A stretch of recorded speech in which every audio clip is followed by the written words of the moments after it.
샬롬 유선생의 구속사 천국열차 유드순 목사님의 신구약 성경 파노라마를 낭독하는 시간입니다.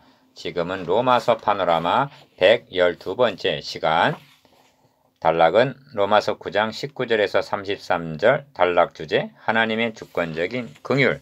첫째 단원 19절에서 23절 하나님의 주권에 도전 못함. 112번째 소제목 하나님의 선택의 정당성. 9절은 9장 19절에서 23절 혹 너가 내게 말하기를 그러면 하나님이 어찌하여 허물하시뇨 누가 그 뜻을 대적하느뇨 하리니 이 사람아 너가 네게 감히 하나님을 힐문하느뇨 지음을 받은 물건이 지은 자에게 어찌 나를 이같이 만들었느냐 말하겠느뇨 토기장이가 진흙 한 덩이로 하나는 귀 쓸 그릇을 하나는 천이 쓸 그릇을 만드는 권이 없느냐 만일 하나님이 그 진노를 보이시고 그 능력을 알게 하고자 하사 멸하기로 준비된 진노의 그릇을 오래 참으심으로 관용하시고 또한 영광 받기로 예비하신 바 긍휼의 그릇에 대하여 그 영광의 부여함을 알게 하고자 하셨을지라도 무슨 말 하리요? 사도는 예정교리에 대해 있을 법한 가상적인 두 번째 질문을 제기합니다. 그것은 1. 혹 너가 내게 말하기를 그러면 하나님이 어찌하여 허물하시느뇨 누가 그 뜻을 대적하느뇨 하는 말입니다. 19절 기억 이 가상의 질문은 18절에서 말씀한 바 하나님께서 하고자 하시는 자를 긍휼히 여기시고 하고자 하시는 자를 강팍해 하시느니라에 대해서 제기된 질문입니다. 선택과 유기가 하나님의 절대 주권에 속한 것이라면 그리하여 하고자 하시는 자를 긍휼히 여기기도 하시고 또는 강팍해 하시기도 한다면 강팍하게 되어 회개하지 아니한 책임을 인간에게 추궁할 수가 없지 않느냐는 것입니다. 2. 누가 그 뜻을 대적하느뇨 19절 하반절 즉 하나님이 하시고자 하는 그 뜻을 누가 거역하여 할 수 없게 할 수가 있단 말이냐 하는 질문입니다. 기억 사도는 이런 질문이 나올 것을 예상했던 것입니다.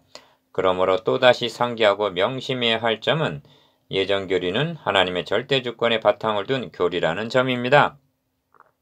그러므로 예정교리를 뒤흔들거나 무너뜨리려고 하는 것은 하나님의 하나님 되심을 훼손하려는 것과 같은 것입니다. 그래서 사도는 구차한 해명을 하려 하지 않고 이 사람아 너가 뉘기에 하고 너의 주제를 파악하라고 반문하고 있는 것입니다. 니은 사도가 이 사람아 하는 이 사람은 그러면 하나님이 어찌하여 허물하시느뇨 누가 그 뜻을 대적하느뇨 하고 반항하는 바로 그 사람을 향해서 하는 말입니다. 너가 뉘기에 즉 너란 존재가 어떤 존재인 줄 안다면 그런 비난은 불가능한 일이라는 것입니다. 3. 이사야 선지자는 너가 뉘기에 한 우리의 존재를 질그릇 조각 중 한 조각 같은 자라 하면서 자기를 지으신 자로 더불어 다툴진대 화 있을진저 하고 말씀합니다. 이사야 45장 9절 기억 지렁이 같은 너 야곱아 이사야 41장 14절 하물며 벌레인 사람 구더기인 인생이라 합니다. 욥기 25장 6절 야고보는 너희 생명이 무엇이뇨 너희는 잠깐 보이다 없어지는 안개니라 하고 말씀합니다.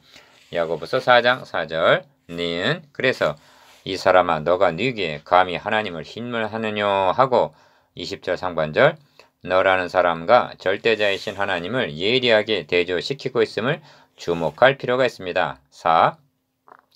지음을 받은 물건이 지은 자에게 어찌 나를 이같이 만들었느뇨 말하겠느뇨 합니다. 20절 하반절 이 점에서 유념하게 되는 것은 사도 자신도 감히 하나님을 옹호하려 한다든가 변명하려는 잘못을 범하려 하지 않고 당당히 맞서고 있다는 점입니다. 기억 그런 후에 토기장이 비유를 들어 대답합니다. 토기장이가 진흙 한 덩어리로 하나는 귀 있을 그릇을 하나는 천 있을 그릇을 만드는 권이 없느냐 하고 반문합니다. 21절 창조주 하나님을 토기장이로 피조물인 인간을 토기에 비유하는 것은 구약 성경에 풍부하게 나타납니다.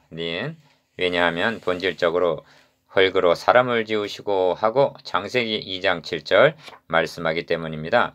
이사야 선지자는 우리는 진흙이요 주는 토기장이시니 우리는 다 주의 손으로 지으신 것이라 하고 말씀합니다. 이사야 64장 8절 하나님께서는 예레미야 선지자에게 너는 토기장의 집으로 내려가라고 말씀하십니다.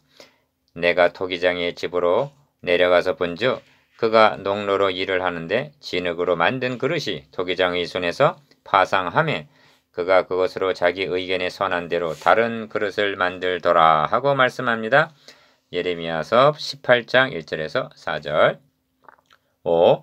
22절에서 23절까지 안에는 두 종류의 그릇이 있습니다. 기억, 하나는 진뇌 그릇이요, 다른 하나는 긍휼의 그릇입니다.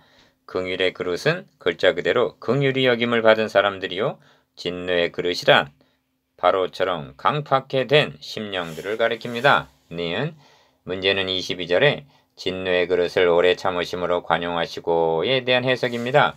오래 참으심으로 관용하심을 가 진노를 미루셨다는 해석과 나 회개를 기다리고 계셨다는 해석으로 갈리고 있습니다.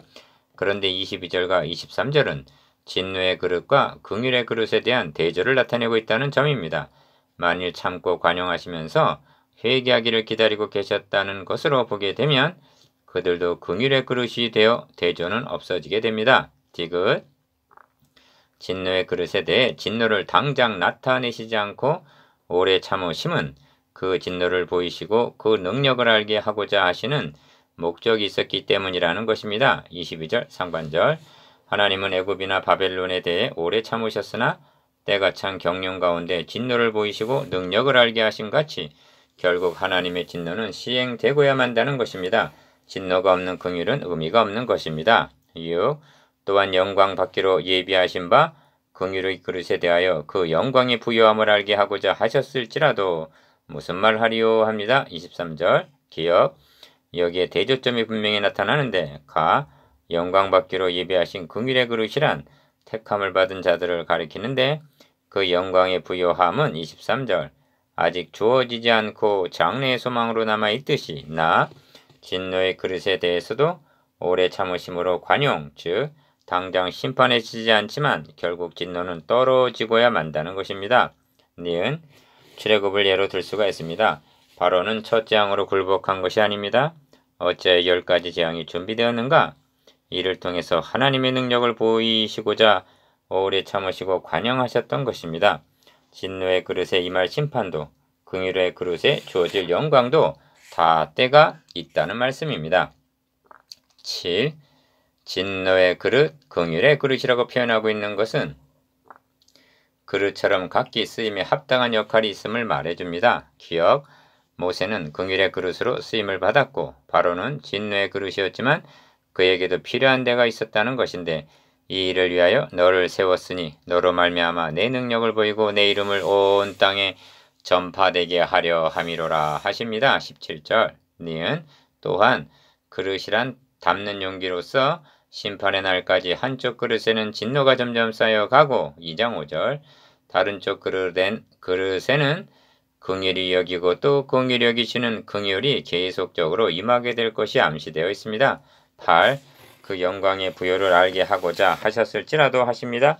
23절 하반절 기억 여러분은 하나님이 자기를 사랑하는 자들을 위하여 예비하신 모든 것은 눈으로 보지 못하고 귀로도 듣지 못하고 사람의 마음으로도 생각지 못하였다 한 고린도전서 2장 9절 영광의 부요에 대해서 얼마나 알고 있습니까?